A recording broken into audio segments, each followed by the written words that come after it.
2 घंटे से मेरी बेजान शरीर मुर्दा घर में पोस्टमार्टम के लिए पड़ी हुई है। इंस्पेक्टर अरुण सिंह मेरे शरीर को देखते हुए बोले, इस उम्र में भी लोगों को शादी करने की चुल मची हुई है। इसके बाद वो डॉक्टर को देखते हुए फिर बोले, चलो चलो जल्दी ख़त्म करो, फिर बॉडी को घर वालों को भी लौटाना पड़ेगा। ओहो, बहुत परेशानी है। तभी उनकी नज़र पड़ी मेरे काले बदन पर। शादी में लगाया गया चंदन अभी तक चहक रहा था। मैं सामा परिहार हूँ। प्यार से लोग मुझे काली बुलाते हैं। पैदा होते वक्त मेरे रंग को देखकर पिताजी ने ये नाम रखा था। पिताजी ने मेरा चेहरा देखते हुए कहा, ये लड़की हमारी किस्मत बदल देगी। शायद तभी भगवान पिताजी के ऊपर हंसते होंगे। मैं बचपन से ही भैया भाभी और पड़ोसियों की तानाशाही सुनते हुए बड़ी हुई हूँ। एक दिन बड़ी भाभी मेरे गाल पर काली पोतने के बाद बोलती है, अरे ननद जी, सच में तो आपके चेहरे में काली कहाँ लगी है पता ही नहीं चल रहा है। इस पर सभी हंसने लगे। उनके साथ मैं भी जोर जोर से हंसने लगी। ये सब बातें अभी मुझे नहीं चुभती, लेकिन शायद माँ को बहुत बुरा लगा। वो एक कोने में जाकर रोने लगी। रवि मेरी जिंदगी का पहला प्यार था।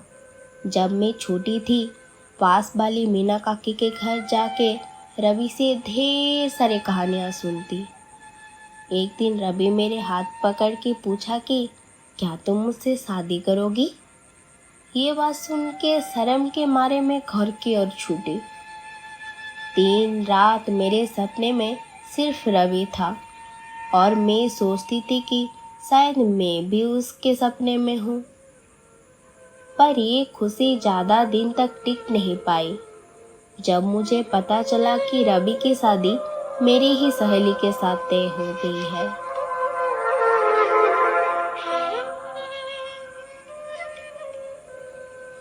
फिर मैं दौड़ते हुए रवि के पास गई और पूछी, अगर तुम्हें मुझसे शादी नहीं करनी थी तो उस दिन मुझसे ये क्यों पूछा कि क्या तुम मुझसे शादी करोगी? फिर रवि जोर जोर से हंसने लगा और कहा, वो तो उस दिन मैं मजाक कर रहा था। भला तू जैसी काली लड़की से कौन शादी करेगा? मैं उससे प्यार करती हूँ, ये बात छुपाने के लिए मैं भी जोर जोर से हंसने लगी। फिर बेशर्म की तरह लौटते वक्त मैं रवि से बोली कि लेकिन मुझे तुम्हारी शादी में लाल रंग का ही साड़ी चाहिए। उसने भी हंसते हुए मेरी बात मान ली। वो साड़ी पहनने के शीशे के सामने अपने आप को बार बार देख के ये एहसास हुआ कि सच में मैं तो रवि के साथ बिल्कुल भी नहीं आती। सच में रवि का चेहरा किसी राजकुमार से कम नहीं था। फिर उस दिन मैं अपने आप को देखकर बहुत रोई थी। अब पिताजी भी मेरे शादी के लिए उतावले हो रहे थे। शादी की अभी क्या जरूरत है, मैं तो अभी सिर्फ 15 की ही हुई हूँ। लेकिन एक भी रिश्ता पिताजी का मनपसंद का नहीं था, मेरे कालेपन की वजह से। किसी की 2 बीवी थी तो किसी का उम्र पिताजी से भी ज़्यादा था, तो किसी को ज़्यादा दहेज चाहिए था। देखते देखते मैं 25 की हो गई हूँ, अभी भी मेरी शादी नहीं हुई है। भाभीयों में बातें हो रही थी कि पता नहीं पिताजी इस काली के लिए कौन से राज्य का राजकुमार ढूंढ रहे हैं। अब मुझे हर जगह जाना मना था, ऐसी काली अलक्ष्मी के वजह से कहीं कोई अपशगुन ना हो जाए। अब मैं 35 की हो गई हूँ, पिताजी भी चल बसे मेरे शादी देखे बगैर।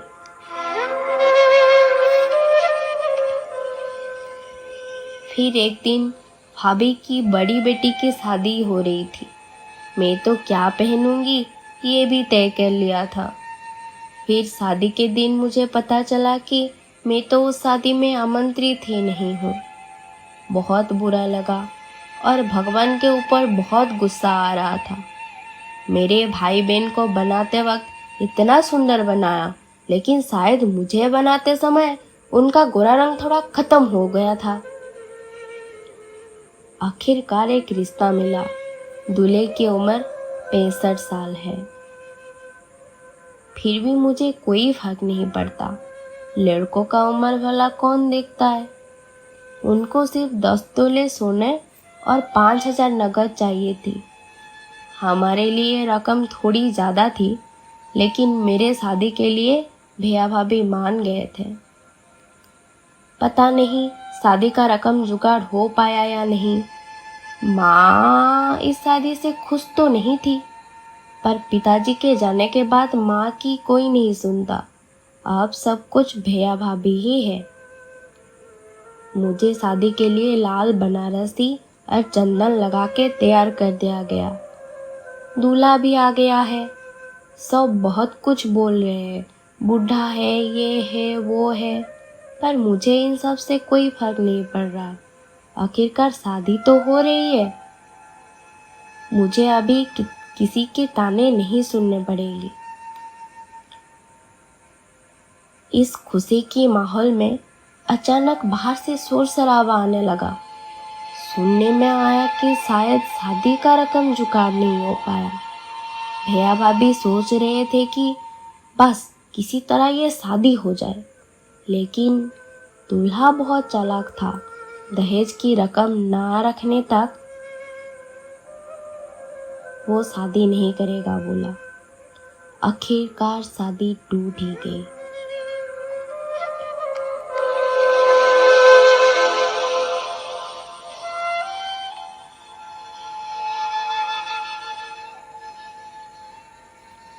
माँ उनके पैर में गिड़गिड़ाने लगी।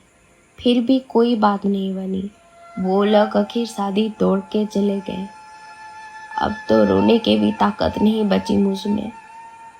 रात बहुत हो गई है। हर कोई सो रहा है।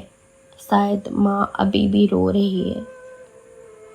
मेरी भाभी आकर माँ को बोली, कल सुबह होते ही इस काली को यहाँ से लेकर चली जाना। मेरी बेचारी बूढ़ी माँ भला मुझे लेकर कहाँ जाएगी। वो लोग अब मुझे अपने घर में नहीं रखेंगे। मुझसे और सहा नहीं गया। उस शादी में पहनाया गया साड़ी से मैंने फांसी लगा ली। जिस साड़ी को पहन के मैं अपने ससुराल जाने वाली थी, आज वही साड़ी ने मेरी जान ले ली।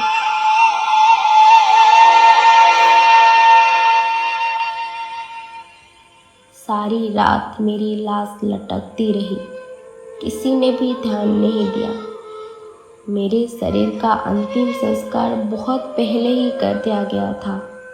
राख बिखरी हुई है। काली राख, बिल्कुल मेरे रंग से मिलता जुलता।